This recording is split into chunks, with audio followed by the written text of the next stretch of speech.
Bismillahirrahmanirrahim. Assalamualaikum warahmatullahi wabarakatuh. Alhamdulillahirrabbilalamin. Wabihi nasta'in ala umuri dunia waddin. Wassalatu wassalamu ala asrafil anbiya wal mursalin. Wa ala alihi wa sahbihi ajma'in. Amma ba'du. Berjumpa kembali kita dalam pembelajaran pendidikan agama Islam untuk kelas 12. Kali ini kita akan membicarakan masih bab 1 untuk pertemuan yang keempat, ya, yaitu sabar dalam menghadapi musibah dan ujian. Jadi untuk kali ini kita merupakan pertemuan yang keempat atau yang terakhir dalam bab pertama ini, ya. Yang akan kita bahas adalah menerapkan prinsip sabar dalam menghadapi musibah dan ujian, ya. Banyak manusia yang berhasil menjalani ujian kesulitan dengan baik meskipun mereka tidak beriman kepada Allah Subhanahu wa taala. Tetapi sedikit sekali orang kafir yang mampu melewati ujian kesalahan disebabkan tidak mendapatkan petunjuk yang mereka dapat dari Allah Subhanahu wa taala. Akibatnya mereka terus mengulangi kesalahan dan dosa yang sama dari waktu ke waktu. Jadi kalau orang itu ditimpa kesulitan, ya banyak yang berhasil atau dapat melaluinya. Tetapi kalau mereka itu diuji atau ditimpa mereka itu dengan kesalahan atau dengan dosa, maka mereka itu banyak yang tetap dalam kesalahannya atau dalam kekafirannya, tidak dapat melewati hal tersebut. Ya, tadi akibatnya mereka terus mengulangi kesalahan dan dosa yang sama dari waktu ke waktu, ya. Begitu juga halnya dengan ujian kesenangan. Sebagian manusia yang terlena oleh berbagai kesenangan dunia yang mereka rasakan sehingga mereka lupa kepada Allah. Kalau diuji dengan kesenangan, mereka kadang-kadang lupa diri terhadap apa yang Allah berikan nikmat tersebut. Mereka kada sadar dikira nikmat, tapi sebenarnya di balik itu juga ada ujiannya. Apakah menjadi orang yang bersyukur atau tidak. Dalam menghadapi berbagai ujian ada beberapa sikap yang wajib dilakukan oleh seorang mukmin. Pertama, tetap merasa yakin atau optimis bahwa akan datang pertolongan Allah kepada kita. Jadi kalau kita diuji, maka kita harus optimis bahwa Allah itu akan menolong kita, ya. Jangan putus asa. Kedua, segera mengucapkan inna lillahi wa inna ilaihi raji'un setiap kali mendapat musibah.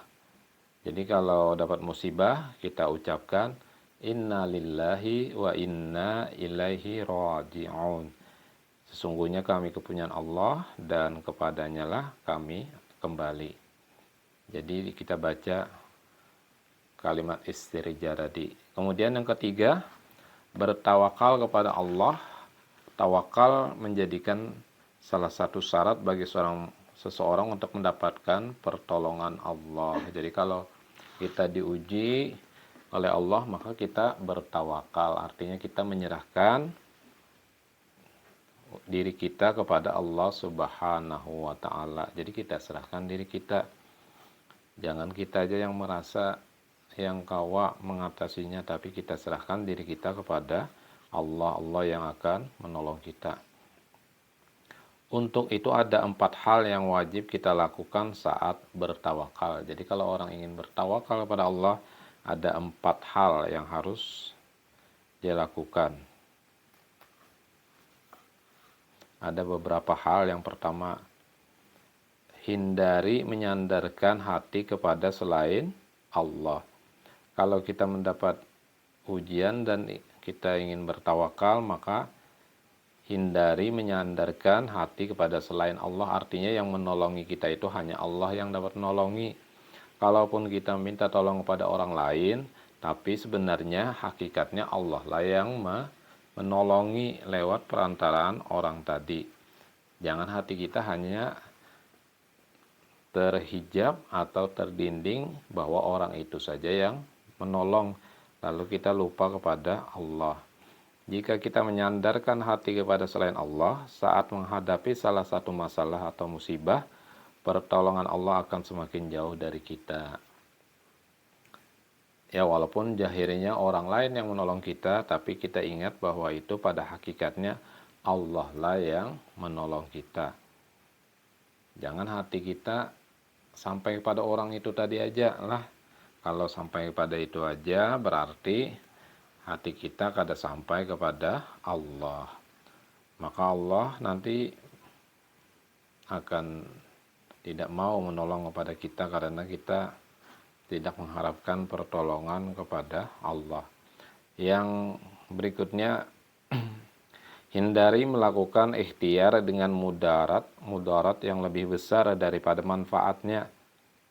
Jangan usaha kita itu mudaratnya lebih besar daripada manfaatnya. Misalnya, ketika kita sedang sebagai anak memiliki masalah dengan saudara kita, dan padahal kita sudah berupaya berbuat baik kepadanya tapi ditolaknya, maka alangkah baiknya kita bermunajat kepada Allah agar dilunakkan hatinya. Kalau kita ada masalah dengan saudara kita, maka kita memohon kepada Allah agar hatinya dilunakkan. Bukan malah mencari pelarian dengan curhat persoalan keluarga kita di media sosial. Nah, jangan kita curhatnya di media sosial yang menyebabkan persoalan kita ini diketahui oleh masyarakat umum. Selesainya masalah tidak, malah kita membuka aib kita sendiri di depan umum. Sedikit-sedikit curhat ke medsos. Nah, jangan itu kita selesaikan dengan cara yang bijaksana, jangan diekspos ke media sosial. Yang bagian C-nya, saat bertawakal kita wajib berserah diri sepenuh hati kepada Allah dari awal hingga berakhirnya urusan. Jadi semata-mata kita serahkan urusan kita ini pada hakikatnya kepada Allah sepenuh hati. Dengan berserah diri kepada Allah, kita akan menjadi tenang dan dapat menerima apapun hasil ikhtiar dengan lapang dada. Jadi kita serahkan kepada Allah yang mana yang baiknya. Jadi apapun yang sudah terjadi, hati kita tenang untuk menerimanya. Kemudian bagian yang ke-11, manfaat menjaga kesabaran dalam menghadapi musibah dan ujian. Apa manfaatnya ya bagi kita dalam menghadapi ujian atau musibah ini dengan sabar. Sabar yang diartikan sebagai tahan menghadapi cobaan dan ujian, tidak mudah marah, ya kan? Jadi orang sabar itu apabila menghadapi ujian itu tahan dia, yaitu tidak mudah marah. Jangan sampai ketika diuji sedikit-sedikit penyarikan, marah kalau ditagur. Tidak lekas putus asa, kena ujian sedikit lalu putus asa. Misalnya anak lekas mati atau gantung diri dan lain sebagainya.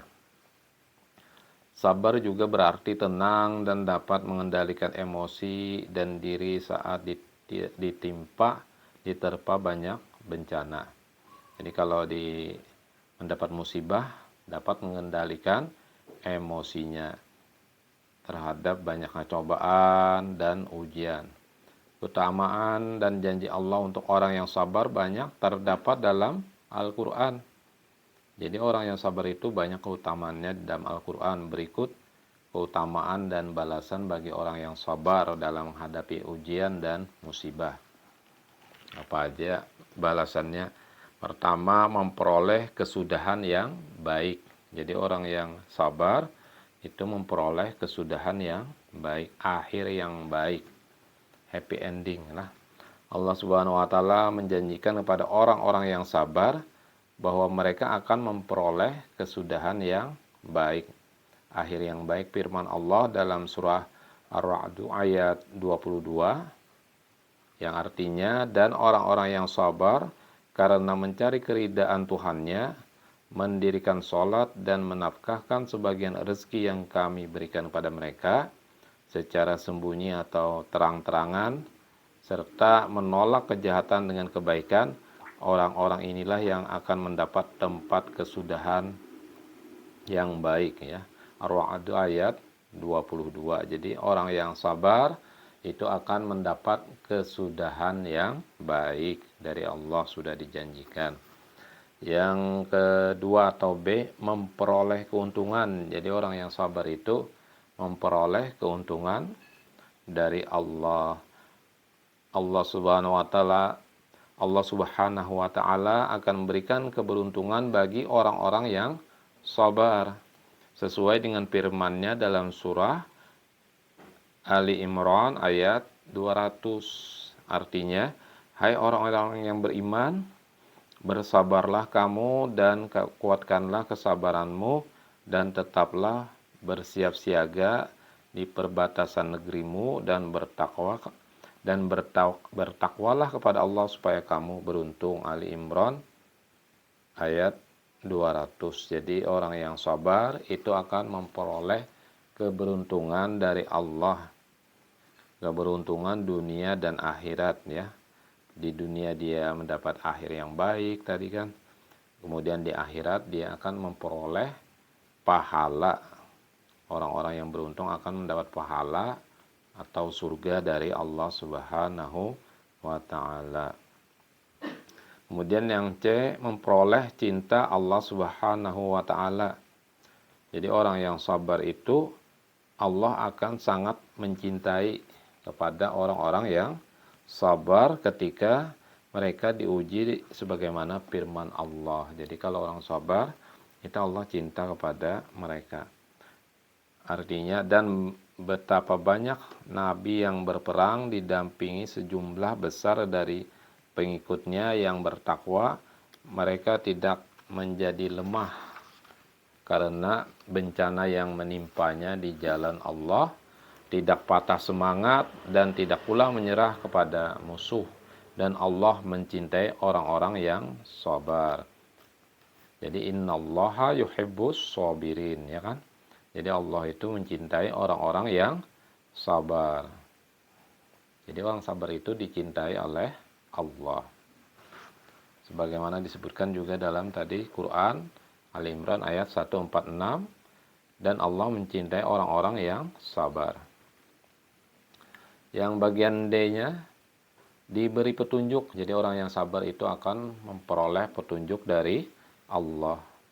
Allah Subhanahu wa taala memberikan kabar gembira atau petunjuk, berkah dan rahmatnya kepada orang-orang yang sabar, seperti yang terdapat dalam Quran surah Al-Baqarah ayat 155. Artinya, dan sampaikanlah kabar gembira kepada orang-orang yang sabar, yaitu orang-orang yang apabila ditimpa musibah, mereka berkata, inna lillahi wa inna ilaihi raji'un. Sesungguhnya kami milik Allah dan kepadanya lah kami kembali. Jadi diberi petunjuk oleh Allah orang-orang yang sabar lah.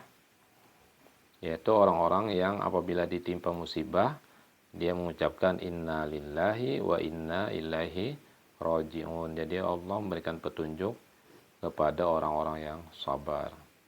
Yang terakhir, memperoleh martabat yang tinggi di surga. Jadi orang yang sabar itu akan memperoleh pahala dan martabat yang tinggi di surga. Di akhirat Allah menjadikan martabat yang tinggi bagi setiap orang yang menjalani kehidupannya di dunia dengan sabar. Jadi orang-orang yang sabar itu akan memperoleh kehidupan yang tinggi nanti di surga atau di akhirat. Artinya mereka itulah orang-orang yang dibalas dengan martabat yang tinggi dalam surga karena kesabaran mereka dan mereka disambut dengan penghormatan dan ucapan selamat di dalamnya. Quran Surah Al-Furqan ayat 75. Orang yang sabar itu akan memperoleh martabat yang tinggi di surga ya, sebagaimana disebutkan dalam ayat ini. Dan disambut dengan penghormatan dan ucapan selamat di dalamnya. Itulah balasan bagi orang yang sabar. Dia akan memperoleh kesenangan di surga, di mana di surga itu adalah tempat yang penuh dengan kenikmatan yang Allah berikan kepada hamba-hambanya yang beriman, dan diantaranya adalah orang yang senantiasa sabar dalam menerima cobaan dan ujian di dunia ini. Demikian penjelasan singkat kita terhadap pertemuan kita yang keempat ya kan, dalam menerapkan prinsip sabar dalam menghadapi musibah dan ujian. Mudah-mudahan memberikan manfaat kepada kita semua. Mohon maaf apabila terdapat kehilapan dan kesalahan.